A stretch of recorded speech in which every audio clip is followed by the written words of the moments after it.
नमस्कार। कार्यक्रम सीधा कुरा जनतासँग हेर्नको निमित्त न्यूज 24 टेलिभिजन हेरेर बस्नुभएका सम्पूर्ण दर्शक महानुभावहरूलाई स्वागत छ। म वीरेन्द्र जैरू।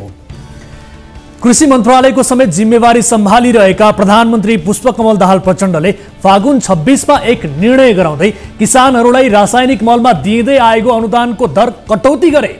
सीधा भाषामा भन्नुपर्दा उनले युरियाको मूल्य 11 रुपैयाँ, डीएपी को मूल्य 7 रुपैयाँ र पोटासको मूल्य 9 रुपैयाँ प्रति केजीको दरले वृद्धि गरे। कृषि तथा पशुपक्षी विकास मन्त्रालयलाई विष्णु पौडेल अर्थमन्त्री हुँदा उनले मलमा दिने गरिएको अनुदान कटौती गर्न पत्राचार गरेका थिए। कृषि मन्त्रालयका सहसचिव प्रकाश कुमार सञ्जेलद्वारा जारी विज्ञप्तिमा मलमा अनुदान दिन यस वर्ष 38 अर्ब 50 करोड खर्च भइसकेको उल्लेख छ।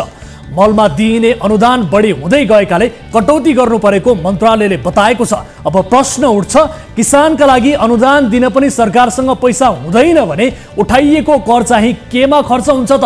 यो प्रश्नको जवाफ हो सरकारको बेढङ्गी खर्च गर्ने शैली र अनावश्यक संस्था, निकाय, आयोग आदिको बोझले अब आम्दानीले नथेक्ने अवस्था भइसकेको छ। यही भएर किसानलाई दिइने अनुदानमै प्रधानमन्त्री प्रचण्डले कैँची लगाएका छन्। फागुनसम्म सरकारले जति आम्दानी गरेको छ त्यो पैसाले सेना, प्रहरी, कर्मचारी, मन्त्री र सांसद पाल्न पनि नपुग्ने भएको छ। त्यसमाथि देशभर बोझिला 7-7वटा प्रदेश पनि छन्। सरकारले यसबीच 84 अर्बको विकास गर्न 608 अर्बको प्रशासनिक खर्च गरेको छ। प्रधानमन्त्री हुनुअघि प्रचण्डले भनेका थिए, मेरो तेस्रो कार्यकाल विकास र समृद्धिका लागि हुनेछ। सन्ततिले सम्झिने गरी विकास गर्नेछु। विकासको यही दर कायम हुने हो भने प्रचण्डलाई सन्ततिले 7 जुनीसम्म पनि बिर्सिने छैनन्, किनभने विकासको सपना देखाएर विनाश निम्त्याउने प्रधानमन्त्रीलाई बिर्सिने कुरै हुँदैन। सरकारको आयले नेताकै सुविधा खोज्ने अवस्था सृजना भएपछि अहिले प्रधानमन्त्रीले किसानको अनुदान काटेका हुन् भन्ने बुझ्न गाह्रो छैन। यो कुरा सरकारी तथ्याङ्कबाटै पुष्टि हुन्छ। आँकडाहरू महालेखा नियन्त्रक कार्यालयको वेबसाइटमा सुरक्षित छन्। रासायनिक मलमा दिँदै आएको अनुदानको दर कटौती गर्नुमा कृषि मन्त्रालयले अर्को एउटा अनौठो कारण पनि प्रस्तुत गरेको छ। मन्त्रालयको विज्ञप्तिको बुँदा नम्बर 7 मा भनिएको छ, अनुदानित मल आवश्यकता अनुसार उपलब्ध हुन नसक्दा कृषकहरूले कमसल तथा महँगो मल खरिद गर्नुपर्ने बाध्यता रहेको र अनुदानित मल सस्तो भएकाले कालो बजारी बढेको गुनासो समेत सम्बोधन गर्न यस निर्णयले सहयोग पुग्ने। यो बुँदा अनुसार सस्तो मल सरकारले दिँदा मानिसहरूले कालो बजारी गरे। अब मूल्य बढाएपछि कालो बजारी हुँदैन। कालो बजारी नियन्त्रण गरेर अनुदान कायम राख्ने त कुरै छैन। कालो बजारी नियन्त्रण गर्न सरकारसँग ऐन छ, प्रहरी छ, सबै संरचना छन्। तर सरकार कालो बजारी नियन्त्रणको बाटो छाडेर किसानले पाउने अनुदान नै कटौतीको निर्णयमा पुगेको छ। कुनै जनता बिरामी हुँदा उपचार पो गर्ने हो, मर्नका लागि छाड्ने हो र? कालो बजारी भए त्यसलाई पो नियन्त्रण गर्ने त मूल्य बढाएर किसानलाई मारमा पार्ने हो र? किसानलाई मारमा पार्ने काम गलत हो, थाहा छ, तर प्रचण्डले यस्तै गरेका छन्। अर्को शब्दमा भन्नुपर्दा हाम्रो देशको सरकार घाँटीमा रोग लाग्दा उपचार गर्नुको सट्टा घाँटी नै काट्ने शैलीमा उत्रिएको छ। 2 महिना अघि सरकारले साझा न्यूनतम कार्यक्रम सार्वजनिक गरेको थियो। त्यहाँ स्वदेशमै रासायनिक मल कारखाना खोल्ने आश्वासन थियो। 2 महिनापछि प्रधानमन्त्री आफैले रासायनिक मलको मूल्यमा वृद्धि गरे। संयोगले यो बेला अर्थमन्त्री र कृषि मन्त्री दुवै प्रचण्ड नै हुन्। जे सुविधा दिन सम्भव छ, जे सुधार सम्भव छ, त्यसतर्फ वर्तमान सरकारका प्रधानमन्त्री पनि जानै चाहेनन्। केपी ओली शैलीका उडन्ते हावादारी स्वैर कल्पनाका काममा प्रचण्ड पनि तैरिरहेका छन्। यो कुरालाई पुष्टि गर्ने अरू पनि तथ्य प्रमाण हामीसँग छन्। पुस 26 मा निजी डेरीहरूले दुधको मूल्यमा आफू खुसी प्रति लिटर 14 रुपैयाँ बढाए। त्यो बेला भर्खरै नयाँ प्रधानमन्त्री नियुक्त भएर आएका थिए। उपभोक्ताको हितमा सरकार गम्भीर छ भन्ने देखाउनु थियो। उनले बढेको दुधको मूल्य फिर्ता गराए। केही दिन प्रधानमन्त्रीले लाइन ठिकै समाउलान् जस्तो लागेको पनि थियो। तर त्यसको 2 महिनापछि 19 फागुनमा लिटरमा दुधको मूल्य बढाउने प्रस्तावमा सरकारले सहमति दियो। 2 महिना 14 रुपैयाँ बढाउने कामको विपक्षमा उभिएको सरकार 2 महिनापछि 16 रुपैयाँसम्म बढाउने हरकतमा उत्रियो। 5000 रुपैयाँ लिटरको रक्सी पिउनेहरूलाई 130 रुपैयाँ लिटरको दूध सायद सस्तै लाग्दो हो। दूधको मूल्यमा यस्तो अचाक्ली गरेपछि अब के गाई पालक किसानले राहत पाउँछन् त? यति गर्दा पनि किसानको हित हुन्छ भन्ने कुरामा सरकारले ग्यारेन्टी गर्न सकेको छैन। दर्शकहरूले अब केही फोटो र स्क्रिनशट यो हेर्नुहोला। 76 सालमा तत्कालीन प्रधानमन्त्री केपी शर्मा ओलीले उच्च स्तरीय प्रशासन सुधार कार्यान्वयन तथा अनुगमन समिति गठन गरेका थिए। त्यो समितिमा काशीराज दाहाल नेतृत्वको विज्ञहरूको समूह थियो। प्रशासन सुधारका लागि दाहाल नेतृत्वको समितिले त्यो बेलाका प्रधानमन्त्री ओलीलाई प्रतिवेदन पनि बुझायो।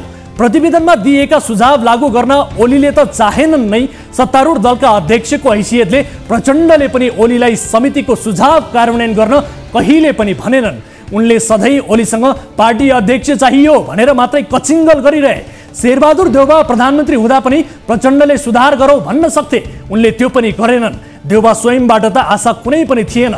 दाहालको त्यो प्रतिवेदनमा भनिएका सुझाव र 75 सालमा दिल्लीराज खनाल नेतृत्वको सार्वजनिक खर्च पुनरावलोकन आयोगले फजुल खर्च घटाउन दिएको सुझाव सरकारले मानिदिने हो भने अहिले पनि वर्षमा 300 अर्ब रुपैयाँ जोगाउन सकिन्छ। तर यसो गर्न न ओली न प्रचण्ड कोही तयार भएनन्। प्रशासन सुधार गर्ने भनेर 71 यता 2 दर्जनभन्दा बढी आयोग समिति गठन भइसकेका छन्, तर ती समितिका सुझाव कुनै पनि सरकारले मानेको छैन। प्रत्येक सरकारले आयोग गठन गर्छन्, प्रतिवेदन बुझ्छन्, तर लागू गर्दैनन्। यही क्रममा हिजो चैत 1 गते प्रधानमन्त्री प्रचण्डले फेरि उच्च स्तरीय प्रशासन सुधार आयोग गठन गरिने बताएका छन्। प्रचण्डमा अलिकति पनि इमान हुन्थ्यो भने उनले नयाँ आयोगको कुरा नगरी काशीराज दाहाल र दिल्लीराज खनालको प्रतिवेदनलाई लागू गरिदिन्थे। तर प्रचण्डले फेरि नयाँ आयोगको कुरा झिकेका छन्। जनता अल्मल्याउने र आफ्नो कपटी राजनीतिलाई चलाइरहन नेताहरूले यस्ता झमेलाको कुरा गर्छन्, यस्ता झेली कुरा गर्छन्। यो कपटी राजनीति र झेली कर्म गर्ने कर्मवीरहरूको सूचीमा वर्तमान प्रधानमन्त्रीलाई राखिएन भने सूचीकै बेइज्जत हुन्छ। आउनुहोस् सुरु गरौँ जनताको चासो गुनासो र प्रश्न सहितको विशेष कार्यक्रम सीधा कुरा जनतासँग।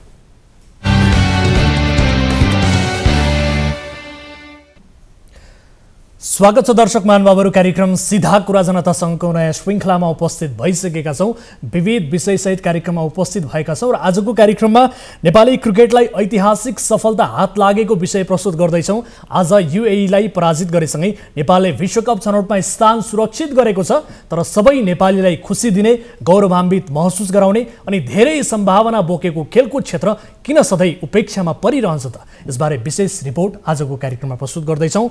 र यस्तै मनोकामना माताको असुली धन्दाको पर्दाफास गर्दैछौँ। पासपोर्टमा झारफुक गर्दा भिसा लाग्ने भ्रम छरिएको छ, मानिसहरू पनि अन्धविश्वासमा परेका छन्। यो विषयको अन्तर्य के हो आजको कार्यक्रममा देखाउँदैछौँ। र यस्तै महोत्तरीमा भारतीय एसएसबीले एक नेपालीमाथि कुटपिट गरेका छन्। भारतीय एसएसबीको दादागिरी आजको कार्यक्रममा देखाउँदैछौँ। र आफैले राखेको जुम बैठकमा महिला कर्मचारीलाई तानेर कृषि विश्वविद्यालयका डिनले अश्लील हरकत गरेका छन्। यो विषय पनि आजको कार्यक्रममा समावेश गर्दैछौँ। यसबाहेक तपाईँ दर्शक महानुभावहरूसँगको प्रत्यक्ष कुराकानीमा जोडिनेछौँ। कुनै पनि समस्या पर्नु भएको छ, कुनै पनि गुनासाहरू छन् भने तपाईँले हामीलाई कार्यक्रममा प्रत्यक्ष रूपमा सम्पर्क गरेर आफ्ना समस्याहरू गुनासाहरू राख्न सक्नुहुनेछ। आउनुहोस् ढिलो नगरी कार्यक्रमको सुरुवात गरौँ ताली र गाली भोटिङ पोलबाट। यसअघि हामीले सोधेको प्रश्न थियो, संसदमा 1 सिट मात्रै भएको राष्ट्रिय जनमोर्चाले संघीयता खारेजको माग गरेर आन्दोलनको घोषणा गरेको छ। जनमोर्चाको आन्दोलनले संघीयता विरोधी वातावरण बनाउन सक्छ भन्नेले तालीमा र सक्दैन भन्नेले गालीमा भोट गर्नुपर्ने थियो, जसअनुसार 46.86% तालीमा र 53.14% गालीमा मत जाहेर गर्नुभएको छ। अर्थात् जनमोर्चाको आन्दोलनले संघीयता विरोधी वातावरण बनाउन सक्दैन भन्नेमा बढी मत परेको छ, गालीमा दर्शकहरूले बढी मत व्यक्त गर्नुभएको छ। अब ताली र गालीका लागि आजको प्रश्न यस प्रकार छ, नेपालमा क्रिकेट प्रतिको क्रेज उच्च छ, तर नेपालमा अझैसम्म एउटा पनि आधुनिक क्रिकेट रङ्गशाला बन्न सकेको छैन। यस्तो हुनु सरकारकै कमजोरी हो भन्नेले तालीमा र होइन भन्नेले गालीमा भोट गर्नुहोला। हाम्रो पात्रोको एप्लिकेसनमा गएर ताली र गालीका लागि भोट गर्न सक्नुहुनेछ र भोटिङ सुरु हुन्छ। अब आजको पहिलो विषय, राजनीतिक अराजकता, महँगी, भ्रष्टाचार, बेतितीले सधैँ हामी नेपालीलाई दुखी बनाइरहन्छ, तर खेलले हामी नेपालीलाई बेला बखत खुसी दिन्छ, सम्पूर्ण नेपालीलाई एक सूत्रमा बाँध्छ पनि। आइसिसी विश्वकप लिग 2 को त्रिकोणात्मक एकदिवसीय श्रृङ्खलामा नेपालले युएईलाई पराजित गर्दा सबै नेपाली एकसाथ खुसी भए। यो जितले विश्वकप खेल्ने सम्भावनालाई जीवित राखेको छ। अब नेपालले विश्वकपको छनौट खेलमा प्रवेश पाएको छ। यो सँगै खेल र राजनीतिको अर्को एक विरोधाभास दृश्य पनि आज देखिएको छ। नेपालको राजनीतिका लागि खेलकुद खास रोजाइको विषय होइन। खेलकुद कुनै मौसम विशेष वा प्रतियोगिता विशेषमा मात्रै ध्यान दिएर पार लाग्ने क्षेत्र पनि होइन। वर्षैभर वा भनौँ धेरै वर्षको मेहनतपछि मात्रै खेलकुदमा सुखद नतिजा प्राप्त हुन्छ। यसपटक लिग 2 का खेलले नेपाली खेल प्रेमीहरूको ध्यान तानिएको देखिएपछि प्रधानमन्त्री पुष्पकमल दाहाल प्रचण्ड समेत खेल हेर्न त्रिवी क्रिकेट मैदान पुग्नुभयो। खेलाडीहरूलाई हौसला दिन उहाँ मैदान पुग्नुभयो। यसका लागि त धन्यवाद नै छ। तर वर्षैभर खेलसँग टाढाबाट पनि साइनो सम्बन्ध नराख्ने अनि कुनै महत्त्वपूर्ण प्रतिस्पर्धामा चाहिँ म पनि साथमा छु है भन्ने सन्देश छाडेर खेलको विकास कहिल्यै पनि हुँदैन। खेलको विकासका लागि राजनीतिक तहले पनि ठोस प्रतिबद्धता जनाउनुपर्छ। आजको खेल र राजनीतिको दोधारे नीतिबारे तयार पारिएको यो विशेष रिपोर्ट हेर्नुहोस्। आईसीसी विश्वकप लिग 2 त्रिकोणात्मक एकदिवसीय श्रृङ्खलामा युएईलाई पराजित गर्दै नेपाल विश्वकप छनौटमा पुगेको छ। कीर्तिपुर स्थित त्रिवी क्रिकेट मैदानमा बिहिबार सम्पन्न खेलमा युएईलाई 9 रनले पराजित गर्दै नेपालले आगामी जुन जुलाईमा जिम्बाब्वेमा हुने एकदिवसीय विश्वकप छनौटमा सिधै स्थान बनाएको हो। नेपालले ब्याट लागेको कारण डकवर्थ ब्रुइस पद्धतिको आधारमा खेल आफ्नो पक्षमा पारेको हो। जितको लागि 311 रनको विशाल लक्ष्य पछ्याएको नेपालले 44 ओभरमा 6 विकेट गुमाउँदै 269 रन बनाउँदा खेल रोकिएको थियो। सिरिजको अन्तिम खेलमा नेपाल र युएई बीचको खेल हेर्न ट्युब मैदानमा दर्शकले भरिभराउ भएको थियो। मैदानभित्र दर्शक भरिदा कोही मैदान बाहिरबाट खेल हेरिरहेका थिए त कोही रुख चढेर भए पनि खेलको मजा लिइरहेका थिए। त्रिवी मैदानमा देखिएको दर्शकको यो भिडले फेरि एकपटक नेपालमा क्रिकेटको क्रेजलाई चित्रण गरेको छ। त्यसमाथि नेपाली खेलाडीको अब्बल प्रदर्शनले नेपालमा क्रिकेटको सम्भावनालाई अझ फराकिलो बनाइदिएको छ। एटेन्सन सिकर नेताहरू अरू बेला मतलब नगर्ने सेन्टिमेन्ट प्रयोग गर्न मैदानमा चुपडुक्क। नेपाल र युएई बीचको क्रिकेट हेर्न बिहिबार प्रधानमन्त्री पुष्पकमल दाहाल प्रचण्ड त्रिवी क्रिकेट मैदान पुगे। प्रधानमन्त्री प्रचण्ड आफ्नी छोरी रेणु दाहालसँगै नेपाली टिमको हौसला बढाउन भन्दै मैदानमा पुगेका थिए। त्यस्तै राष्ट्रपाका सभापति रवि लामिछानेदेखि राप्रपाका प्रवक्ता ज्ञानेन्द्र साईसम्म मैदानमा उपस्थित थिए। त्यसअघि नेकपा एमालेका अध्यक्ष केपी शर्मा ओलीले फेसबुकमा पोस्ट गर्दै नेपाली टिमलाई शुभकामना दिएका थिए। यो पोस्ट हेर्नुहोस्।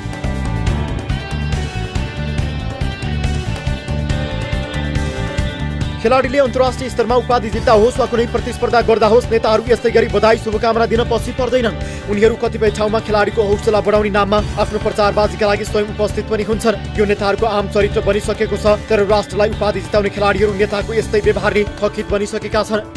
माओवादी मन्त्रीले खेलकुदको बजेट काटेका थिए। प्रचण्डले दिए बढाउने आश्वासन। नेपालमा खेलकुद क्षेत्र सधैँ उपेक्षामा पर्ने गरेको छ। सरकारले बजेटमा पनि खेलकुदलाई खासै प्राथमिकता दिएको पाइँदैन। चालु आर्थिक वर्षमा खेलकुदको बजेट गत आर्थिक वर्षभन्दा 28 करोडले कम विनियोजन हुन यसको ज्वलन्त उदाहरण हो। चालु आर्थिक वर्षको खेलकुदको बजेट 2 अर्ब 46 करोड रुपियाँ छ, जबकि गत आर्थिक वर्षमा 2 अर्ब 74 करोड छुट्याइएको थियो। अहिले खेलकुद मन्त्रालयको जिम्मेवारी प्रधानमन्त्री दाहाल आफैले सम्हालिरहेका छन्। खेलकुदको बजेट बनाउँदा मौन बसेका उनी अहिले भने खेलकुदमा बजेटको व्यवस्था निकै कम हुने गरेको बताइरहेका छन्। चालु आर्थिक वर्षको बजेट विनियोजन गर्दा प्रधानमन्त्री दाहालको पार्टीकै माओवादीका जनार्दन शर्मा अर्थमन्त्री थिए। माओवादीकै महेश्वरजन गहतराज खेलकुद मन्त्री थिए। तर पनि सरकारले कुल बजेटको 0.14% मात्रै खेलकुद क्षेत्रलाई छुट्यायो, जुन खेलकुद पूर्वाधारका लागि समेत पर्याप्त हुँदैन। यद्यपि आगामी बजेटमा खेलकुदको बजेट बढाउने प्रधानमन्त्री दाहालले आश्वासन दिएका छन्। यो क्षेत्रमा हाम्रो विगतको बजेटको व्यवस्था निकै कम हुने गरेको छ र यो विषय यहाँ उठ्यो पनि। मैले के भन्न चाहन्छु भने आउने बजेटमा यो क्षेत्रमा पहिलेको भन्दा गुणात्मक रूपले बढी बजेट राख्ने प्रतिबद्धता पनि म तपाईहरुको अगाडि व्यक्त गर्न चाहन्छु। नेपालमा क्रिकेटले धेरै सफलता पाए पनि क्रिकेटकै लागि पूर्वाधारको अभाव छ। काठमाडौँको मुलपानीमा निर्माणाधीन मुलपानी अन्तर्राष्ट्रिय क्रिकेट मैदान र धनगढीमा निर्माणाधीन फाप्ला क्रिकेट मैदानका लागि सरकारले चासो देखाए पनि यी दुवै मैदानले पूर्णता पाउन सकेका छैनन्। त्रिवी क्रिकेट मैदानको स्तरोन्नतिमा पनि सरकारले चासो देखाएको छैन। चितवनमा गौतम बुद्ध अन्तर्राष्ट्रिय क्रिकेट रङ्गशालाको निर्माणमा बजेट अभावको कारण बीचमै रोकिएको छ। आफ्नो क्षेत्रको क्रिकेट रङ्गशाला अलपत्र रहे पनि मेयर रेणु दाहाल आफ्ना प्रधानमन्त्री पितासँगै बिहिबार खेल हेर्न चाहिँ त्रिवी मैदानमा पुगेकी थिइन्। युवाले भरिएका नयाँ दलको रोजाइमा पनि परेन खेलकुद मन्त्रालय। नेपालमा खेलकुदको हैसियत थाहा पाउन मन्त्रालय बाँडफाँड नै काफी छ। मन्त्रालयको वर्गीकरण नै बजेटको आधारमा हुने भएकाले पनि होला खेलकुद मन्त्रालय पिछडिएको मन्त्रालयमा गरिन्छ। यतिसम्म कि युवाहरूको बाहुल्यता भएको नयाँ दलले समेत युवा तथा खेलकुद मन्त्रालयले आफ्नो रोजाइका मन्त्रालय बनाउन नचाहेको यसपटक प्रश्नै देखियो। यसअघि प्रधानमन्त्री प्रचण्डको नेतृत्वमा विस्तार भएको मन्त्रीमण्डलमा राष्ट्रपाले पनि गृह, श्रम र शिक्षा जस्ता मालदार मन्त्रालयमा मात्रै आँखा गाड्यो, तर खेलकुद मन्त्रालय उसको पनि प्राथमिकतामा परेन।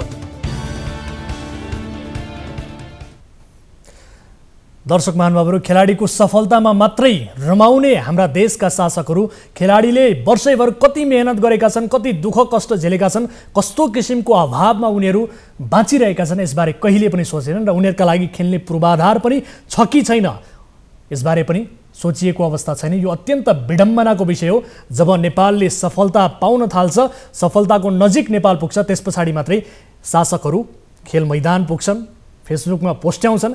यो किसिमको शैली देखिएको छ र यसबारे थप कुराकानी गर्नका लागि हामीसँग जोडिनु भएको छ नेपाल क्रिकेट सङ्घका अध्यक्ष चतुरबहादुर चन्द। अध्यक्षजी, स्वागत छ यहाँलाई कार्यक्रम सिधा कुरा जनतासँगमा। धन्यवाद हजुर, सबैभन्दा पहिले त यहाँलाई लगायत अब सम्पूर्ण नेपालीहरूलाई बधाई पनि छ यो सफलताको लागि र सँगसँगै अब यो नेपाली क्रिकेटले प्राप्त गरेको पछिल्लो चमत्कारको रहस्य चाहिँ के हो अध्यक्षजी? यहीँबाट सुरु गरे। पहिला त यहाँहरू सबैलाई धन्यवाद छ। सबैलाई नेपाली क्रिकेटलाई माया गर्ने सबैले तर मात्रै सम्भव थियो नेपाली क्रिकेटले एउटा लेभलमाथिसम्म पुगेको छ र यो सफलताको रहस्य भनेको त निरन्तर खेलाडीहरूको मेहनत नै होइन। हजुर। र नेपाली खेलाडीलाई त्यस्तो खालको वातावरण पछिल्लो समय त्यस्तो अभ्यास गर्ने र त्यस्तो खालको हाई लेभलको क्रिकेट खेल्नको लागि वातावरण जुन प्रयास गरियो होइन, त्यस्तो रिजल्टमा भनौँ न यो आज हामी यहाँ आइपुगेका छौँ भन्ने कुरा म यहाँहरूलाई अनुरोध गर्न चाहन्छु। जस्तो अब क्रिकेटमा वर्षैभर विवाद र झमेला सुनिन्छ होइन, त्यसका बावजुद पनि खेलाडीको मेहनतले यसपटक विश्वकप छनौटसम्मको यात्रा तय गर्यो। अब खेलाडीले दिएको यो सफलताले नेपालमा क्रिकेटको सम्भावना अझै फराकिलो बनाइदिएको अवस्था पनि छ। के भन्नुहुन्छ अध्यक्षज्यू? त्यही त हाम्रो आग्रह के भनेपछि क्रिकेटको विवादलाई अन्त्य गरेर होइन, हजुर, क्रिकेटमा राजनीति मात्रै नघुसाएर क्रिकेटमा पद लिनका लागि मात्रै विवाद गराउनुको सट्टा क्रिकेट विकासका लागि होइन, क्रिकेट राम्रो गर्नका लागि अहिले विवाद भएको भए मलाई लाग्छ त्यो राम्रो हुन्थ्यो। यहाँ के भयो भने क्रिकेटमा धेरै साथीहरूको पदको लोभुकता आकाङ्क्षाले विवाद भएको देखिन्छ होइन। तर हालाकि त्यो कुरालाई पनि चिर्दै जसरी नेपाली खेलाडीहरूले एउटा आफ्नो उत्कृष्ट प्रदर्शनले नेपाललाई ग्लोबल क्वालिफायरमा पुर्याए, मलाई चाहिँ यसबाट नेपाली क्रिकेट डेफिनेटली निश्चित रूपमा एक लेभल माथि पुगेको छ होइन। र एक लेभल माथि पुग्दैमा हामीले धेरै हर्षित हुनुपर्ने छ। अब त्यो खालको अब जुन इन्डमा जुलाईको इनिसिएटिभ मलाई लाग्छ ग्लोबल क्वालिफायर हुन्छ। त्योभन्दा अगाडि त्यस्तो खालको इन्भाइरोमेन्ट नेपाली खेलाडीहरूलाई चाहिँ उत्कृष्ट टिमहरूसँग अभ्यास गर्ने। तर यसपटक त तपाईँ स्वयं आफै पनि विवादमा पर्नु हो, क्यानभित्र झमेला नै झमेला सुनियो होइन। यही विवादका बावजुद पनि खेलाडीले राम्रो गरेर देखाए, प्रमाणित गरे, स्थिति राम्रो भएको भए त झन् के हुन्थ्यो होला सोच्नुहोस् त। होइन, विवाद हुनु क्रिकेट संस्थामा निर्णय गर्दा काम गर्दा हुने विवादहरू आफ्नो ठाउँमा होला। हजुर, विवादमा त के हुन्छ भनेपछि कसैले आरोप लगाउँदैमा हजुर त्यो पनि विवाद हुँदो रहेछ होइन। प्रमाणित हुनु कता हो कता, आरोपलाई नै समातेर तपाईँहरू बस्नुभयो या नेपाली क्रिकेट जगतले त्यसलाई नै आरोपलाई नै उखाल्दै गऱ्यो भने विवाद त सामान्य क्रिकेट नबुझ्ने मान्छे त त्यो विवादलाई विवादको रूपमा लिन्छन्। मैले भन्न खोजेको के भनेपछि नेपाली क्रिकेट पनि एउटा निश्चित भिजनका साथ, त्यसमा त्यो साथीहरूको सहमति चुनौती होला, त्यो अब नाम होला, तर भिजनका साथ नेपाली क्रिकेटलाई चाहिँ हामी T20 वर्ल्ड कप खेलाउँछौँ भनेर एउटा राम्रो प्रयास गरेका छौँ। दुर्भाग्य हजुर, हामी दुबईमै यही के अरे सँगै हारेर हामी त्यो बेला T20 वर्ल्ड कपबाट हामी अस्ट्रेलिया जान पायौँ। तर त्यसपछि पनि लिग 2को म्याचहरूमा जसरी अमेरिकामा, स्कटल्यान्डमा, नामिबियामा हामीले सोचेअनुसारको सफलता पाउन सकेनौँ। सोचेअनुसार हामीले चाहिँ प्रदर्शन गर्न नसकेपछि हामी निकै चाहिँ चिन्तित थियौँ। निकै चाहिँ अब कसरी बाँकी रिमेनिङ म्याचहरूलाई हामी चाहिँ कसरी चाहिँ नतिजा नेपालको पक्षमा नतिजा जान सकेर कमसेकम ओडिए बचाउने भन्ने एउटा हाम्रो चिन्तन थियो। त्यो चिन्तनमा हामीले काम गर्दै गर्दा त्योभन्दा एउटा माथिल्लो लेभल हामीले ओडिए मात्रै होइन ग्लोबल क्वालिफायरमा प्रवेश गर्ने मौका पाएका छौँ। यसो मैले भने नि अब यो तत्सम्बन्धमा भएका बिचका सानातिना विवाद, सानातिना क्रिकेटसँग भइरहेका झमेलाहरू, आरोप प्रत्यारोपहरूलाई चाहिँ हामीले पर राख्दै सबैले चाहिँ नेपाली क्रिकेटलाई एक लेभल अहिलेको भन्दा पनि एक स्तरमाथि उठाउनुपर्छ भनेर अगाडि बढेको सोच छ। त्यसलाई कायम राख्नुपर्छ। पूर्वाधारका किसिमले पूर्वाधारको हिसाबले हामी जति कमजोर छौँ त्यो पूर्वाधारलाई चाहिँ अब सच्याउँदै जानुपर्छ भन्ने सबैको सोच गएको जस्तो लाग्छ। पूर्वाधारको कुरा ठ्याक्कै तपाईँले निकाल्नु भयो। जस्तो अब सरकारले पनि अब खेलाडीहरूले कुनै प्रतियोगिता जिते भने भनौँ न एक हिसाबले उत्सव मनाउँछ, बधाई दिन्छ, शुभकामना दिन्छ, केही सीमित पुरस्कार राशिको घोषणा पनि गर्छ होइन। तर त्यसबाहेक वर्षभर खेलाडीहरूलाई कसरी इङ्गेज गराउने भन्ने किसिमको प्लानिङ सरकारसँग छैन। खेलकुदको बजेट घटाइएको छ, आवश्यक पूर्वाधार छैन, मैदान छैन, खेलाडीले कहाँ गएर खेल्ने यो खालको परिस्थिति छैन। भनौँ न एक हिसाबले चितवनकै रङ्गशाला अल्पत्र परेको छ। यद्यपि प्रचण्ड स्वयं प्रधानमन्त्री हुनुहुन्छ, उहाँकी छोरी त्यहाँको मेयर हुनुहुन्छ। त्यस सँगसँगै तपाईँको मुलपानी क्रिकेट मैदानको कुरा गर्ने भने अझै पनि त्यसले पूर्णता नपाएको स्थिति छ। तर तपाईँहरूको आवाज खै त सुनिएको, खै सरकारलाई घचघचाएको? एकदम तपाईँले वीरेनजी तपाईँले भनेको कुरा प्रति म सहमत छु। पूर्वाधारको हिसाबले हामी एकदमै तल छौँ। साउथ एसियामा मात्रै होइन कि अन्य नर्थ इस्ट र गल्फमा पनि हामी जति हामीसँग भनौँ एसोसिएट कन्ट्रीमा क्रिकेटको क्रेज छ, क्रिकेटको समर्थन छ, फ्यान फलोइङ छ, त्यो कुराले गर्दाखेरि पूर्वाधार ठिक त्यसको उल्टो हामी जिरोमा छौँ। र हाम्रो आग्रह के हो भनेपछि मुलपानीसँगै सुरु भएका दर्जनौँ ग्राउन्डहरू क्रिकेट मैदानहरू अहिले सञ्चालनमा छन् होइन। सञ्चालन मात्रै होइन, धेरै ग्राउन्डमा वान डे र टेस्ट म्याच पनि भइसक्यो। तर अब मुलपानी कहिले सम्पन्न हुने अवस्थामा छैन। तपाईँले भने जस्तै गौतम बुद्धलाई पनि जुन खालको चर्चामा ल्याइयो त्यही चर्चा अनुसारले चाहिँ सेफ ल्यान्डिङ भएर समापन हुन सकेको छैन, यो काम सम्पन्न हुन सकेको छैन। हाम्रो आग्रह के हो भनेपछि सरकारले पूर्वाधार बनाइदियो भने त्यो मैदानको स्तरीय उन्नति मुलपानीलाई कम्प्लिट गरिदियो भने नेपालमा त क्रिकेटको सम्भावना अझै उच्च छ। त्यसबारेमा आज पनि सरकारका भनौँ न व्यक्तित्वहरू, प्रधानमन्त्री स्वयं लगायतका मन्त्रीज्यूहरू, मान्य सांसदज्यूहरूसँग आज यो फाइनल जस्तै अन्तिम यो लिग म्याचमा त्यो कुरा राख्ने अवसर पाइयो। क्रिकेटमा पूर्वाधार बनाउनु हुन्छ भने चाहिँ नेपालको क्रिकेट एकदमै अगाडि बढ्छ। नेपालको क्रिकेटले चाहिँ नेपाललाई चाहिँ विश्वमा चिनाएको भन्ने कुरामा मैले चाहिँ आग्रह गरेको छु। क्रिकेट सङ्घको तर्फबाट हाम्रो एक खालको आग्रह हो र त्यहाँ उपस्थित दर्शकहरूले पनि एकदम त्यो खालको चाहिँ दबाब चाहिँ आज सृजना गरेको जस्तो लाग्छ कि सरकार पूर्वाधार बनाउनका लागि सरकारलाई बाध्य पार्छन् जस्तो लाग्छ नेपाली दर्शक। अध्यक्षज्यू, नेपालमा क्रिकेटको क्रेज कति छ, कति मानिसहरू यसप्रति भनौँ न एक हिसाबले लालायित छन् भन्ने कुरा त आज तपाईँले टियु मैदानमा रुखमा चढेर समर्थकहरू क्रिकेट हेरिरहेका थिए, त्यो दृश्य त देख्नुभयो नि होइन? हेर्नुभयो एकदम। यो त नेपालमा क्रिकेटको क्रेज समर्थन मात्रै होइन, नेपाली टिमलाई समर्थन गर्नका लागि त्यत्रो क्रिकेट नबुझ्ने पनि होइन, काठमाडौँ भ्याली मात्रै होइन भ्यालीभन्दा बाहिर पनि आएर क्रिकेटको खेलाडीहरूलाई हौसला बढाउन आउनुभएको थियो। एकदमै नेपालले क्रिकेटको लागि उज्जवल भविष्य छ, नेपालमा क्रिकेट छ भन्ने सङ्केत हो। तर अब त्यस्तो अवस्थामा जहाँ बस्नको लागि होइन कुनै एउटा हामीले चाहिँ सिट एरेन्जमेन्ट गर्न सकेका छैनौँ, कुर्सी राख्न सकेका छैनौँ, पानी पऱ्यो भने छत छैन होइन, के अरे ब्रेकको बेला शौचालय जानको लागि हामी शौचालय व्यवस्था गर्न सकेका छैनौँ। त्यस्तो खालको एउटा चाहिँ अस्तव्यस्त प्यारापिट अस्तव्यस्त खालको चाहिँ मैदान छ। त्यो क्रिकेट सङ्घको मात्रै भनौँ न क्षमताले त्यो सम्भव छैन। ठिक छ, यसको क्षमता क्रिकेट सङ्घको क्षमताले मात्रै पुग्ने कुरै छैन। यसका लागि राज्य नै लाग्नुपर्छ, सरकार नै लाग्नुपर्छ, त्यसमा कुनै दुई मत छैन। तर जुन दृश्य आज देखियो, यो तस्बिर रुखमा चढेर मानिसहरूले हेरेको तस्बिर तपाईँहरूले प्रधानमन्त्रीलाई देखाउनुहुन्छ कि हुँदैन? ल भन्नुहोस्।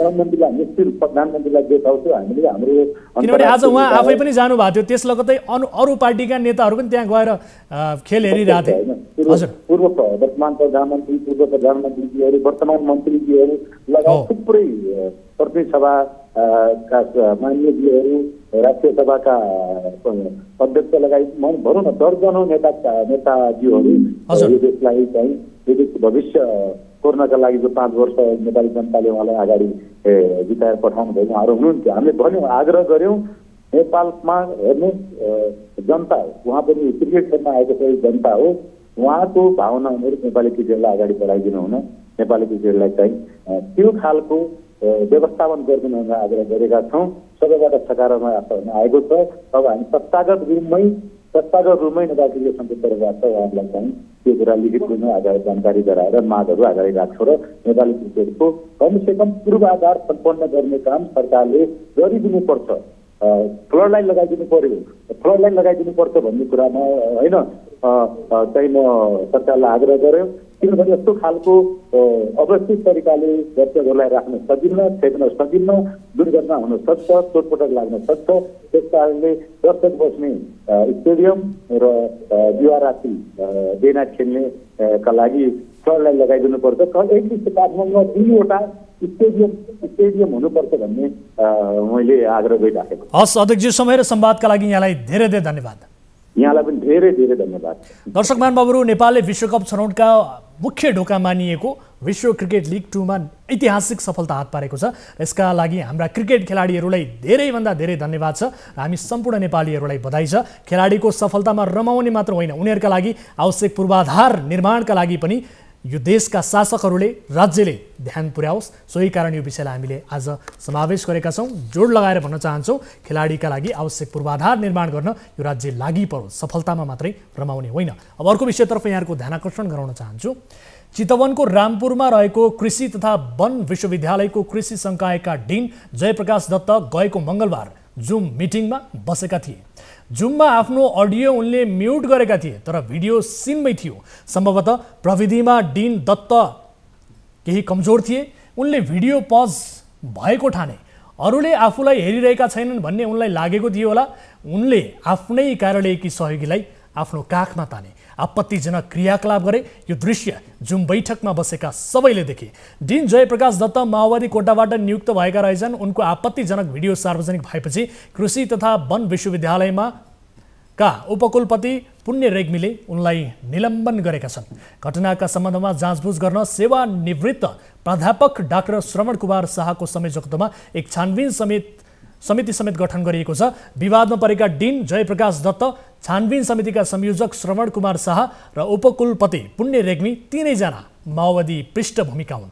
उपकुलपति रेग्मी पनि माओवादी कोटाबाटै नियुक्त भएका थिए। घटनामा मुछिएका छानबिन गर्ने र छानबिन गराउने तीनैजना माओवादी पृष्ठभूमिका भएपछि विश्वविद्यालयका प्राध्यापकहरूको सङ्गठन नेपाल प्रगतिशील प्राध्यापक सङ्गठनले आज एक विज्ञप्ति निकाल्दै घटनामा मुछिएकालाई चोख्याउने प्रयास भएको दावी गरेको छ। डिन दत्तलाई निलम्बन गर्नुको सट्टा सोझै बर्खास्त नगरे प्रतिकारमा उत्रने अध्यक्ष सरोज सापकोटा र सचिव हिमाल लुइटेलद्वारा जारी विज्ञप्तिमा उल्लेख गरिएको छ। दर्शकहरू, यो विषय हामीले प्रस्तुत गऱ्यौँ। एकदमै आपत्तिजनक विषय रहेको छ। यद्यपि छानबिन समिति गठन भएको छ। यसबारे के हुन्छ त्यो फलोअपको रूपमा हामी प्रस्तुत गर्नेछौँ। पालो भएको छ ब्रेकको, कतै नजानु होला। विशेष रिपोर्टहरू बाँकी छन्, यहाँहरू हेरिरहनु भएको छ कार्यक्रम सीधा कुरा जनतासँग, मात्र न्युज 24 टेलिभिजनमा।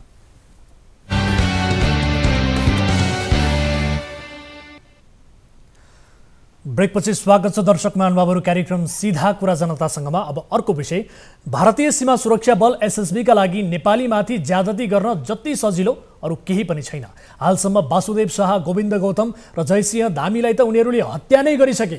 सीमा क्षेत्रमा नेपालीहरूमाथि ज्यादती गर्नु, नेपाली भूमिमै प्रवेश गरेर नेपालीमाथि कुटपिट गर्नु, नेपालीलाई अपहरण गरेर भारततिर लैजानु आदि काम उनीहरूबाट हुँदै आएको छ।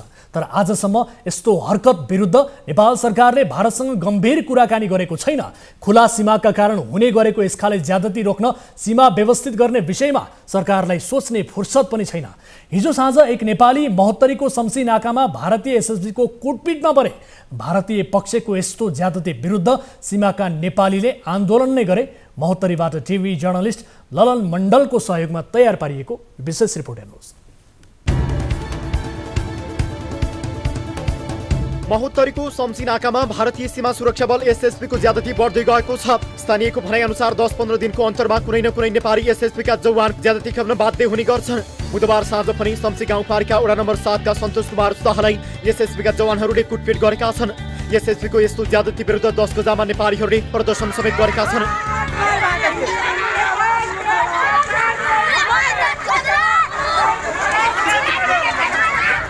शम्सीको सीमा क्षेत्रका बासिन्दाहरू भरियासी सरसामान खरिदका लागि नजिकैको भारतीय बजार जाने गर्छन्।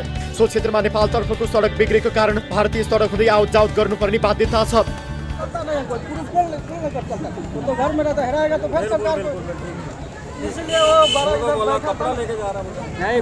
व्यापारी नहीं है, व्यापारी नहीं है। बुधबार अपराह्न नेपाली सीमा क्षेत्रबाट भारत प्रवेश गर्न खोज्दा एसएसबीले शाहसँग नेपाली नागरिकता मागेका थिए। नागरिकता आफूले बोकेर हिँड्ने नगरेको जवाफ दिएपछि उनीहरूमाथि ड्युटीमा खचिएका जवानले आफ्ना माथिलाई इन्चार्जलाई बोलाए। ती इन्चार्जले शाहमाथि कुटपिट सुरु गरे। बुधबार अपराह्न आफूमाथि भएको कुटपिटबारे शाहले सीधा कुरा जनता संघलाई दिएको बयान यस्तो छ। म एकजना साथीको घरबाट आउँदै थियो होइन, अनि मेरो के भन्छ साथी पनि थियो, भिनाजु पनि थियो, 3 जना हिँडेर आउँदै थियो। अनि एसएसबीको जवानले भने कि यहाँ रोक्नुहोस् भनेर म त्यहाँ रोकियो होइन। तिम्रो घर कहाँ छ भनेर भन्दै थियो होइन। म भने कि मेरो घर यहीँ छ हजुर होइन, तिमी यहाँको मान्छे लाग्दैन भनेर उसले भन्दै थियो होइन। म ठिकै छ यहाँको मान्छे लाग्दैन भनेर होइन, यहाँको वरिपरिको मान्छेसँग सोध्नुहोस् होइन, तिमीसँग नागरिकता छ। अनि म भने कि नागरिकता म बोकेर हिँड्दैन, म मेजरलाई बोलाउँछु। अनि मेजरलाई बोलाएको, अनि मेजरले ठ्याक्कै कुटपिट गर्न थाल्यो होइन। अनि म पनि रिसाएर 2 जनामा झगडा सगडा भएर होइन, अनि त्यही प्रदर्शन पाउनु भएको थियो। शाहमाथि कुटपिट भएपछि बुधबार नै सीमा क्षेत्रमा नेपालीहरूले विरोध प्रदर्शन पनि गरे। स्थानीय प्रशासन र सीमा सुरक्षामा खटिएको सशस्त्र प्रहरी बलको स्थानीय इकाइले दुई पक्ष बसेर छलफल गराउने आश्वासन दिएपछि सो प्रदर्शन रोकिएको थियो। तर बिहिबार पनि त्यस्तो छलफल गरिएन। भारतीय एसएसबीको टोलीसँग शुक्रबार छलफल गर्ने बताइएको छ। कुटपिट मात्रै होइन, एसएसबीबाट नेपालीहरू मारिएका पनि छन्। धेरै वर्ष अघि एसएसबीले नेपाली भूमिमै प्रवेश गरेर मोरङका वासुदेव शाहलाई गोली हानी हत्या गरेको थियो। त्यसपछि कञ्चनपुरका गोविन्द गौतमलाई पनि एसएसबीले गोली हानेर हत्या गरेका थिए। गत वर्ष चाहिँ महाकाली तर्दै गरेका दार्चुलाका जयसिंह धामीलाई एसएसबीका जवानले तुइनको लट्ठा छुडाएर नदीमा खसालेर मारेका थिए। नेपालीहरूमाथिको अनवरत हत्या श्रृङ्खला भारतीय पक्षले चलाइरहँदा पनि यस्तो गम्भीर मामिलामा दुई देशबीच कुनै छलफल हुन सकेको छैन। मोरङमा मारिएका वासुदेव शाहको परिवारलाई भारतीय पक्षले हत्या गरे पनि मृतक परिवारलाई नेपाल सरकारले 10 लाख राहत दिएको थियो। तर भारतीय पक्षले नेपाली हत्याको मामिलामा माफी माग्ने र हत्यामा संलग्न एसएसबीलाई कारबाहीको कुनै प्रयास गरेन। हत्या बाहेकका कुटपिट, हैरानी, अपमान आदिका घटना पनि भारतीय पक्षले सीमा क्षेत्रमा दैनिक जस्तो गर्दै आएको छ। महोत्तरीको शम्सी नाकामा एसएसबीको कुटपिटमा परेका सन्तोष कुमार शाहका अनुसार पनि सो क्षेत्रमा एसएसबीले नेपालीहरूलाई कान्छ मात्र उठबस गर्न समेत लगाउँछ। दर्शकहरू, यस विषयमा थप कुराकानी गर्नका लागि हामीसँग टेलिफोन सम्पर्कमा जोडिनु भएको छ महोत्तरीका प्रमुख जिल्ला अधिकारी दीपक बहादुर पहाडी। स्टुडियो साहब, स्वागत छ यहाँलाई कार्यक्रम सीधा कुरा जनतासँगमा। धन्यवाद। हजुर, अब महोत्तरीको शम्सी नाकामा हिजो एक नेपालीलाई भारतीय एसएसबीका मान्छेहरूले कुटेछन्। अब सीमामा नेपाली कुट्ने ज्यादतीमा पर्ने घटना भइरहँदो रहेछ। अब सीमाका नेपाली त एसएसबीबाट कुटिनैका लागि जन्म लिए जस्तो पो भयो सर, के गर्ने होला? त्यस विषयमा हिजो एउटा घटना भएको भन्ने खबर आयो। हजुर, भारतीय सुरक्षाकर्मीले नेपाली एकजना युवालाई आपसी रूपमा सामान्य विवाद हुँदाखेरि दुर्व्यवहार भएको भन्ने खबर आएको छ। सोही आधारमा चाहिँ नेपाली पक्षले अलिकति विरोध जनाए र त्यसमा चाहिँ हामी सीमामा वन सुरक्षाकर्मीले आपसी रूपमा पारिपट्टिका काउन्टर पार्ट कमान्डरसँग कुराकानी गरेर यस विषयमा चाहिँ बुझ्ने काम भएको छ। हजुर, बारम्बार कुटिएको भन्ने विषय त होइन। अब दिनौँ हजारौँ सङ्ख्यामा चाहिँ आतजाती हुन्छ नागरिकहरूको सीमामा विभिन्न कामले। त्यसमा चाहिँ कहिलेकाहीँ मिसअन्डरस्ट्यान्डिङ भएको पनि पाइन्छ। सर, कुटिएको होइन भन्नुभयो? कुटिएको होइन भन्नुभयो? दुर्व्यवहार भएको भन्ने कुरो छ। हजुर, कुटेर घाइते भएको कुटपिट भएको भनेर बगैदा हामीसँगको बयानमा अडियो रेकर्डमा हामीले भर्खरै रिपोर्टमा प्रस्तुत गरे उनले बताएका छन्। सर, तपाईँ कसरी भन्न सक्नुहुन्छ? ठिक छ, त्यस विषयमा हामीले भारतको सम्बन्धित पक्षसँग पनि कुराकानी गरेका छौँ। हजुर, एसएसबी को कमान्डेन्टसँग कुराकानी गर्दाखेरि उहाँले त्यो विषयमा हामीले छानबिन गर्छौँ। दुर्व्यवहार गर्ने व्यक्तिहरूलाई छानबिनका आधारमा हामी आवश्यक कारवाही गर्छौँ भनेर उहाँले भन्नुभएको छ। हजुर, लोकल लेभलमा पनि हाम्रो सीमा स्तरमा बसेर पनि दुई तर्फका कमान्डरहरूले यस विषयमा पनि आपसी छलफल गरिरहनु भएको छ। अब स्टुडियो साहब, एसएसबीले विगतमा 3 नेपालीको हत्या गरेको रेकर्ड हामीसँग छ। अब सधैँ एकपक्षीय ज्यादती कायमै छ। अब यो नाकाको कुरा गर्ने हो भने यहाँ यो पटक मात्र होइन, बेला बेलामा यसै गरी नेपालीमाथि ज्यादती हुन्छ भन्ने किसिमको जानकारी हामीलाई प्राप्त भएको छ। भनेपछि अब यी सीमाका नेपालीहरूको सुरक्षा कसरी गर्ने होला? यो त गम्भीर प्रश्न उठ्यो नि यति बेला। यसका लागि तपाईँहरूले गरिरहेको प्रयास के हो? यसमा यस्तो छ, अब यो मैले यहाँ 5-6 महिनाको बिचमा या आज यो हिजो मात्र त्यो घटना भएको थाहा पाएको छु। त्यो अगाडि बारम्बार भन्ने कुरो चाहिँ होइन, कहिलेकाहीँ यस किसिमको मिसअन्डरस्ट्यान्डिङ हुने गरेका छन्। यहाँ मात्रै होइन, अरू ठाउँमा पनि हुने गरेका छन्। त्यो जुन दुःखद छ होइन, कुनै पनि व्यक्तिहरूलाई कानुन विपरीत काम गर्छन् भने कानुनी दायरामा ल्याउनु पर्यो, होइन भने त्यसलाई चाहिँ मिसबिहेभ गर्न पाइएन। चाहे नेपाली पक्षबाट होस् चाहे भारतीय पक्षबाट होस् मिसबिहेभ गर्न पाइँदैन। सम्मानजनक व्यवहार गर्नु पर्यो। गैर कानुनी काम गरेका छन् भने कानुनी दायरामा ल्याउनु पर्यो, त्यो कानुन त्यो अधिकार छ।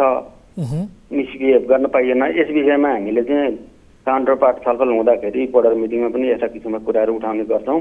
अब तपाईँहरूले यति धेरै कुरा त उठाइरहनु भएको छ, तर जे जति गर्दा पनि भारतीय पक्षको रवैयामा कुनै किसिमको सुधार आउने सङ्केत देखिएको छैन। कम्तीमा स्थानीय प्रशासनको तर्फबाट भारतीय एसएसबीको रवैया नेपाली मैत्री छैन, यिनीहरूबाट जोगिएर भारततिर जाने आउने गर्नु होला भनेर एउटा सूचना त जारी गर्न सकिन्छ होला नि, मिल्दैन? यस्तो छ, दुई देशबिचको सम्बन्धमा या हामीले सीमामा भएका छिटपुट घटनाको बारेमा यसलाई चाहिँ हामीले चाहिँ द्विपक्षीय छलफलबाटै समाधान गर्ने र हाम्रो आपसी यस्तै विषयमा छलफल गर्नको लागि हाम्रो मिटिङ हुने गर्छ। त्यो मिटिङमा हामी यस्ता कुरा उठाउँछौँ। सीमाका विविध खाले समस्याहरू हुन्छन्, धेरै समस्याहरू छन्, ती सबै समस्यामा हामी छलफल गर्छौँ। हामीले समस्याको बारेमा नउठाएको कुरो होइन। हजुर, तर बारम्बार यस्ता किसिमका घटनाहरू घट्नु हुँदैन र यो जिल्लामा त्यो किसिमबाट बारम्बार घटेको भन्ने कुरो जुन यहाँले भन्नुभयो त्यो चाहिँ होइन। भनेको त्यहाँ सीमा क्षेत्रमा बारम्बार यस किसिमका घटना घटेका छैनन्, यही हो तपाईँको दाबी? छैन। तर त्यहाँका स्थानीयले बताइरहेका छन्, स्वयं जो कुटपिटमा परेका सन्तोष कुमार शाहले पनि बताएका छन्, अब उनलाई पनि यो विषयमा द्विपक्षीय रूपमा छलफल हुने भनेर तपाईँहरूले भन्नुभएको रहेछ। अब यस किसिमका छलफल साँच्चै हुन्छन् कि अथवा यस्ता मामिलाहरूलाई थामथुम पार्ने यसो भनिएको हो सिडिओ साहब? हुन्छ नि, यस्तो छ, अब उताको सुरक्षाकर्मीहरूले गरेको मिसबिहेभको जिम्मेवारी उहाँहरूले लिनुपर्छ। हजुर, हामीले आपत्ति जनाएर हामीले चाहिँ यहाँहरूको जनताहरूको कुरो सुनेर उहाँहरूलाई चाहिँ यो कुरो आपत्ति जनाएर उहाँहरूलाई कुरा राखिसकेका छौँ। उहाँहरूले आफ्नो आवश्यक एक्सन लिन्छु भन्नुभएको छ। त्यति बेलासम्म त हामीले पर्खिनु पर्यो नि। हस् सिडिओ साहब, समय र संवादका लागि धन्यवाद। तर नेपालीमाथि यस किसिमको ज्यादती निरन्तर छ, यसका लागि स्थानीय प्रशासनले कसरी हुन्छ एक हिसाबले छलफलको प्रयास गरोस् र यस्ता किसिमका घटनाहरूलाई नियन्त्रण गर्ने प्रयास गरोस्। धेरै धेरै धन्यवाद। धन्यवाद। दर्शकहरू, भारतीय एसएसबीको दादागिरी कायमै छ। यसरी विभिन्न क्षेत्रमा सीमा क्षेत्रमा नेपालीहरूमाथि ज्यादती हुने कायम जारी रहेको छ। यो अत्यन्त गम्भीर विषय, यसतर्फ गृह मन्त्रालयले पनि आफ्नो ध्यान आकर्षण गराओस्, हामी यही चाहन्छौँ। अर्को विषयतर्फ यहाँहरूको ध्यान आकर्षण गराउन चाहन्छु। र यति बेला कोही दर्शक हामीसँग आफ्नो समस्यासहित जोडिनु भएको जानकारी प्राप्त भएको छ। आउनुहोस् उहाँको समस्या सुनिहालौँ। नमस्कार, कहाँबाट को बोल्दै हुनुहुन्छ? सर नमस्कार। हजुर, कहाँबाट को जोडिनु भयो? सर म यहाँ गैँडाकोटबाट बोल्दैछु है। गैँडाकोटबाट, यहाँको शुभ नाम? हजुर, म पूर्ण बोरादेशी। पूर्णजी, तपाईँ के समस्या परेर हामीलाई सम्पर्क गर्नुभयो? सर मैले गत 3 वर्ष पहिलादेखि यो पिजन इन्टरनेसनल एजुकेसन सेन्टरमा डाइरेक्टर राजेन्द्र श्रेष्ठबाट मैले भिसा एप्लाई गर्ने युरोप गर्ने भनेर मलाई 35 दिनभित्रमा फ्लाइट गर्छु भनेर उहाँले चाहिँ मलाई पासपोर्ट र 50,000 लिनुभयो होइन। हजुर। अनि उहाँले बिचमा धेरै आश्वासन देखाउनु भयो है। हामीले पनि उहाँलाई मैले धेरै मौका पनि दिइराखेको उहाँलाई। हजुर। बिचमा गर्छु भन्दै हामीलाई बिचमा एकदम अल्झाउनु भयो कि जस्तै उहाँलाई चाहिँ हामीले पैसा दिने बेलामा चाहिँ 50,000 पैसा दिने बेलामा अर्का सङ्घ संस्थाबाट काटेर ब्याज धन काटेर दिइयो। उहाँलाई मैले 2 महिना 4 महिना 6 महिना हुँदै वर्ष दिन गरिसक्यो है। उहाँलाई बारम्बार कति राम्रोसँग एकदम सजेसन राम्रो दिँदै पनि उहाँले अलिक अटेरी पनि गर्नुभयो कि। तपाईँले कुन भिजामा कुन देश जानका लागि तयारी गर्दै हुनुहुन्थ्यो? सर मैले चाहिँ युरोप जाने भनेर सुरुमा उहाँले युरोप भिसा एप्लाई गरिदिनु भयो है, गर्छु भन्नुभयो। अनि भिसा एप्लाई गरेपछि बिचमा चाहिँ उहाँले अलिकति 35 दिनभित्रमा मैले उहाँलाई फ्लाइट गर्छु भन्नुभयो। 35 दिन भएन, 35 दिन 70 नै गइसक्यो। तर चाहिँ हामीले किनभने अब युरोपको लागि केही समय लाग्छ होला भन्ने खालको म आफूले बुझेको हुनाले अब त्यसरी नै मैले एडजस्ट गर्दै गइसकेपछि वर्षौँ दिन घटिसक्यो होइन। बिचमा चाहिँ एउटा मेरो पासपोर्ट पनि उहाँ मार्फतबाट हराइसकेपछि उहाँलाई मैले धेरै एकदम उहाँसँग राम्रो कुरा गर्दा गर्दै पनि पछि चाहिँ उहाँले फेरि पासपोर्ट बनाउने बल्ल बल्ल बल्ल पैसा लिएर नयाँ पासपोर्ट बनाएर फेरि उहाँले नै रिएप्लाई गर्नुभयो है। गरेर पनि अहिले एकदम झन्डै 3 वर्ष जति कटिसक्यो। उहाँले चाहिँ अब पैसा दिने कुरामा चाहिँ अब मैले पैसा फिर्ता दिन्छु भन्नुहुन्छ, सधैँ ढाट्नुहुन्छ, सधैँ छल्नुहुन्छ। अनि अहिले चाहिँ तपाईँको हातमा पासपोर्ट परेको परेन त? नै, पासपोर्ट चाहिँ अब अहिले उहाँ मार्फतबाट अब उहाँकै सँगसँगै साथीहरूसँग चाहिँ अरूसँगबाट एप्लाई गरेको, तर अहिले चाहिँ उहाँसँग पासपोर्ट होइन। तर उहाँले चाहिँ पैसा दिनुपर्ने पैसा चाहिँ सधैँ टाल्नुहुन्छ। आज पनि पहिले उहाँसँग। अनि पूर्णबहादुरजी तपाईँ मात्रै हो कि अथवा तपाईँसँग अन्य धेरै साथीहरू पनि हुनुहुन्छ यसरी युरोप जाने तयारीमा ठगिनु भएको? ठगिनु भएको छ। अब तपाईँलाई के ढाँट्ने, मैले एकजना मेरो साथीलाई पनि उहाँ मार्फत मैले उहाँलाई 50,000 रुपियाँ मेरो साथीको पनि उहाँ राजेन्द्र श्रेष्ठजीलाई चाहिँ मैले पैसा लैजानु भएको छ होइन। उहाँको साथीले पनि मलाई बारम्बार भनिरहनुहुन्छ त मार्फत गरेको, मलाई पैसा फिर्ता दि भनिराखेको हुन्छ होइन। ऊ मेरो साथी हो, एकदम टाढाको मान्छे हो। राजेन्द्र श्रेष्ठजीले आज दिनभरि पनि मैले हिजो मलाई पैसा ल्याइदिन्छु भनेर एकदमै के एकदम। ठिक छ, अब यो पिजन इन्टरनेसनल मेन पावर कम्पनीको कार्यालय छ कि छैन, कहाँ छ? छ सर, यहाँ भरतपुर 10 चितवनमा छ। चितवनमा छ? हजुर। हस्, हाम्रो टिमका साथीहरूले तपाईँले सम्पर्क गर्नुहुनेछ। त्यस पछाडि यो मेन पावरको डिटेल्स हामी लिनेछौँ, यसका सञ्चालकको डिटेल्स हामी लिनेछौँ, के समस्या रहेछ उहाँहरूसँग हामी बुझ्नेछौँ। आफ्नो गुनासो राख्नुभयो, अहिलेका लागि छुट्टिन्छौँ। अनि एउटा कुरा भन्छु है सर, मैले उहाँबाट पैसा लिने क्रममा उहाँले बल्ल बल्ल बल्ल आज दिउँसो जम्मा 15,000 रुपियाँ पैसा हाल्नुभएको छ मेरो खातामा होइन। ए हजुर, 15,000 मात्रै हाल्नु भएको छ। उहाँले सम्पूर्ण कुरा 50,000 को ब्याज सहित हाल्नु खोज्नुभयो, किनभने मैले पनि संस्थाबाट काटेको धन राम्रोसँग व्यवहार गरेर गर्नुभयो भने अझै पनि म मिडियाबाजी गर्न नचाहने अवस्थामा छु होइन। अनि तपाईँले उहाँलाई दिएको पैसाको प्रमाणहरू छ? त्यो सबै छ? हस्, हामी तपाईँलाई सम्पर्क गर्नेछौँ। अहिलेका लागि छुट्टिन्छौँ। पूर्णबहादुरजी धेरै धेरै धन्यवाद। हस् सर, धन्यवाद। दर्शकहरू, उहाँको यो समस्या के रहेछ हामी बुझ्ने कोसिस पक्कै पनि गर्नेछौँ। तपाईँले पनि यसै गरी हामीलाई सम्पर्क गर्न सक्नुहुन्छ, आफ्ना समस्या प्रत्यक्ष रूपमा राख्न सक्नुहुन्छ, ताकि त्यस्ता समस्याहरू समाधान गर्नका लागि हाम्रो टिमले प्रयास गर्न सकोस्। अब अर्को विषयतर्फ यहाँहरूको ध्यान आकर्षण गराइहाल्छु। भगवान पशुपतिनाथको छत्रछायामा बसेर कुकर्म सुन्दा अपत्यारिलो लाग्न सक्छ, तर पशुपति क्षेत्र विकास कोषले गर्ने विवादित कार्यहरूको श्रृङ्खला हेर्ने हो भने यस्तो पनि हुँदो रहेछ भन्ने नै लाग्छ। सुनको जलहरी निर्माण गर्दा गायब पारिएको 11 किलो सुन कहाँ छ? आकाशले तान्यो कि धरतीले निल्यो थाहा छैन। अख्तियारले छानबिनमै दशक लगाउला जस्तो पनि छ। अहिले फेरि अर्को मामिला आएको छ। पशुपतिनाथ मन्दिरमा रहेको दानपेटिका 3 घण्टा गायब पारियो। दानपेटिका भित्र भएका बहुमूल्य रत्न झिकेर फेरि साबिककै ठाउँमा राखियो। शङ्का यस्तै छ। यस्तो गम्भीर मामिलामा छानबिन भयो, प्रतिवेदन बन्यो, कसैलाई कारबाहीको त पर कुरा अहिले भनिँदैछ दानपेटिका हराएकै थिएन। यो रिपोर्ट हेर्नुहोस्।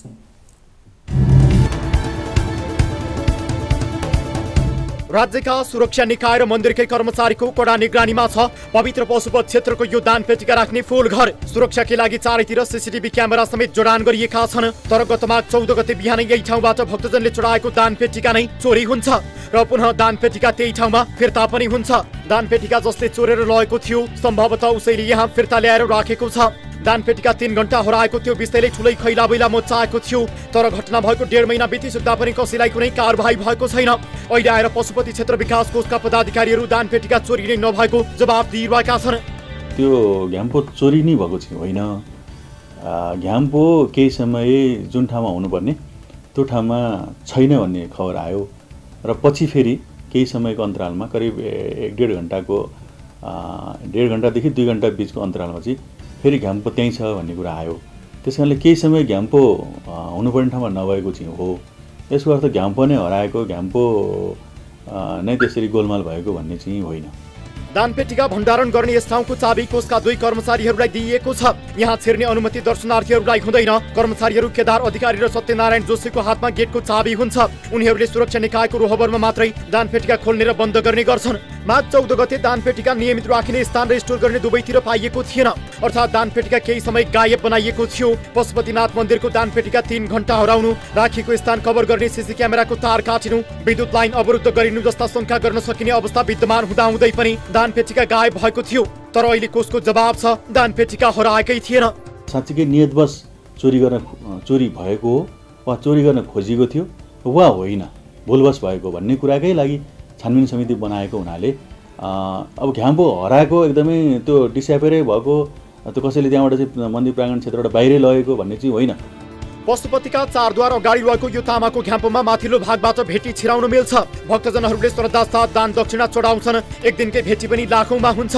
कतिपयले बहुमूल्य धातु पनि चढाउने गर्छन्। महँगो धातु चढाइएको थाहा पाएर केही समयका लागि चोरी दान पेटीका गायब पारिएको हुन सक्ने कोषका सदस्यहरूले शंका गरेका छन्। प्रहरी निरीक्षकको नेतृत्वमा केही प्रहरीहरू यही भवनको माथि बस्छन्। भर्याङ मार्फत भित्रबाट प्रहरी छिर्न मिल्ने बाटो समेत रहेको बताइएको छ। त्यस दिन नै प्रहरी निरीक्षक समेत परिवर्तन भएका छन्। निरीक्षकको सरुवा भएपछि त्यही दिन नै कृष्ण प्रसाद शाह निरीक्षकको रूपमा पशुपतिमा पुगेका थिए। सुरक्षा निकाय तथा कर्मचारीको मिलेमतो नहुँदासम्म दानपेटीका हराउने सम्भावना लगभग हुँदैन। त्यो साँचो कसले राखेको हुन्छ त्यो पहिले नै सोद्धाखेरि खै कहाँ हुन्छ के हुन्छ त्यो ठेगानको कुरै नगर्ने के। त्यस हुनाले साँचो कसले राखेको हुन्छ, कसले खोल्ने, कसको रोबरमा खोल्ने, यो सबै जुन छ नि त्यो व्यवहार पनि नभएको कारणले त्यो महाशाखा प्रमुख जो हुनुहुन्छ मेरो अनुमानमा चाहिँ मेरो आफ्नो हिसाबले चाहिँ महाशाखा प्रमुख एक नम्बरमा जिम्मेवारी उहाँ नै हुनुपर्छ। घटनाका सम्बन्धमा कोषका सञ्चालक परिषद सदस्य देवी प्रसाद बरालको नेतृत्वमा 7 सदस्यीय टोली गठन भएर प्रतिवेदन पनि तयार भइसकेको छ। करिब 1 महिनाको अनुसन्धानपछि तयार भएको प्रतिवेदन फागुन 21 गते पर्यटन मन्त्रालय र सदस्य सचिवको कार्यकक्षमा पुगिसकेको छ। प्रतिवेदनले गौरीशंकर पराजुली लगायतका केही कर्मचारीको संलग्नतामा उक्त चोरी भएको हुन सक्ने भन्दै कारबाहीको सिफारिस समेत गरेको छ। सिफारिस हामीले गरेका छौँ। कुनै किसिमको आग्रह पूर्वाग्रह बिना कामको जिम्मेवारी अनुसार प्रचलित कानुनले गर्नु भनेको कार्य नगरेको कारण यो घटना भएको हो भन्ने हाम्रो समितिको निष्कर्ष छ र हामीले तदनुरूप कर्मचारीको लेभल अनुसार हामीले कारबाहीको सिफारिस गरेका छौँ। त्योभन्दा बाहिर गएर कारबाही गर्ने अब अरू हिसाबको इन्भेस्टिगेसन गर्ने भन्ने कुराहरू चाहिँ अब तत्त निकायले गर्न सक्छ। यता प्रशासकीय अधिकृत गौरीशंकर पराजुलीले भने सीसीटीभी क्यामेरा बनाउने क्रममा रहेको टालछुटले जवाफ दिएका छन्। यद्यपि महाशाखा प्रमुखको हिसाबले आफ्नो गल्ती भएको उनले स्वीकार गरे। विभिन्न सीसी क्यामेराहरू अब अपडेट भएको छैन सर, हामीले अपडेट गराउने क्रम हो। अहिले प्रविधिको जमाना हो सर होइन, सँगसँगै मानवीय सम्बन्ध सँगसँगै चाहिँ हामीले प्रविधि नै अपडेट गरेर प्रविधिबाट नै अनुगमन गरेर नैतिक जिम्मेवारीको आधारमा मैले गर्न खोजेको सुन्नु न, यहाँ हाम्रै कर्मचारीलाई चाहिँ के अरे पुलिसले चाहिँ चेक गरेर गर्ने उ गर्ने। पशुपतिनाथ मन्दिर र यस क्षेत्रको विकासका लागि स्थापना गरिएको पशुपति क्षेत्र विकास कोष एवं कोषका पदाधिकारी समेत विभिन्न विवादमा मुछिने गर्छन्। पशुपतिमा चढाइएको सुनको जलहरीमा 11 किलो सुन हराएको मामिलाको अनुसन्धान अख्तियार दुरुपयोग अनुसन्धान आयोगले गरिरहेको छ। यही बेला दानपेटीका नै गायब भएको र कसैलाई कुनै कारबाही नभएको विषयले पशुपति क्षेत्र विकास कोषलाई थप विवादित बनाएको छ। कोषमा हाल डाक्टर मिलन कुमार थापा सदस्य सचिव छन्। थापाको पृष्ठभूमि पनि विवादित नै मानिन्छ। दर्शकहरू, भगवान पशुपतिनाथको छत्रछायामा बसेर मानिसहरू यस्तो कुकर्म कसरी गर्न सक्छन्, यो बडो उद्वेग लाग्दो विषय छ र यस विषयमा हामीले पशुपति क्षेत्र विकास कोषको जवाफ पनि रिपोर्टमा समावेश गरेका छौँ र सँगसँगै त्यहाँका समितिका कर्मचारीहरूसँग पनि हामीले सदस्यहरूसँग पनि उहाँहरूको भनाइ पनि रिपोर्टमा समावेश गरेका छौँ। यद्यपि यो विषय छानबिनकै क्रममा छ। छानबिनले के देखाउँछ त्यो थाहा छैन, किनभने 11 किलो सुन हराएको मामिलाको छानबिन के भइरहेको छ कसैलाई पनि थाहा छैन। कहिले त्यो छानबिन पूर्ण हुन्छ त्यो पनि थाहा छैन। यस्तै चलिरहेको छ भगवान पशुपतिनाथको यो परिसरभित्र। अत्यन्त विडम्बनाको विषय हो। यो विषय हामीले प्रस्तुत गऱ्यौँ र यही नै विषयहरू प्रस्तुत गर्दा गर्दै कार्यक्रम सीधा कुरा जनतासँगको निर्धारित समय सकिएको छ। अब अन्तिममा डिजिटल ब्याङ्किङबारे जानकारी गराउँछौँ। डिजिटल ब्याङ्किङमा कसरी सचेत रहने र लाभ लिने भन्ने उपायबारे तपाईँहरूलाई जानकारी गराउनका लागि न्युज 24 टेलिभिजनले डिजिटल ब्याङ्किङ अवेरनेस मन्थ जारी राखेको छ, जुन अभियान मार्च 31 सम्म सञ्चालनमा रहनेछ र डिजिटल युगमा डिजिटल ब्याङ्किङ नबुझेपछि पछि परिन्छ। त्यसैले डिजिटल ब्याङ्किङ बुझ्नका लागि तपाईँले न्युज 24 टेलिभिजन हेर्दै रहनुहोला। यसबारे सूचना सन्देश हामीले निरन्तर रूपमा हाम्रा विभिन्न कार्यक्रम मार्फत प्रसारण गरिरहेका छौँ र सँगसँगै थप केही समस्या पर्नु भएको छ भने हाम्रो टोल फ्री नम्बर 1660 012 2424, यसै गरी एनसेल नम्बर रहेको छ 98 015 7 2424 र एनटिसी नम्बर रहेको छ 97 45 61 56 54मा 24 घण्टा तपाईँले सम्पर्क गर्नुहोला। हाम्रो 24 हेल्प डेस्क तपाईका लागि खुला रहनेछ र सँगसँगै प्रत्यक्ष रूपमा भेट्न चाहनुहुन्छ भने न्युज 24 टेलिभिजनको कार्यालय बालुवाटारमा रहेको छ। तपाईँ हामीलाई प्रत्यक्ष रूपमा भेटेर पनि आफ्ना समस्याहरू गुनासाहरू राख्न सक्नुहुनेछ, ताकि ती समस्या समाधानका लागि हामीले हाम्रो तर्फबाट प्रयास गर्न सकौँ भन्दै कार्यक्रम सीधा कुरा जनतासँगबाट म वीरेन्द्र जैरू बिदा हुन्छु। नमस्कार।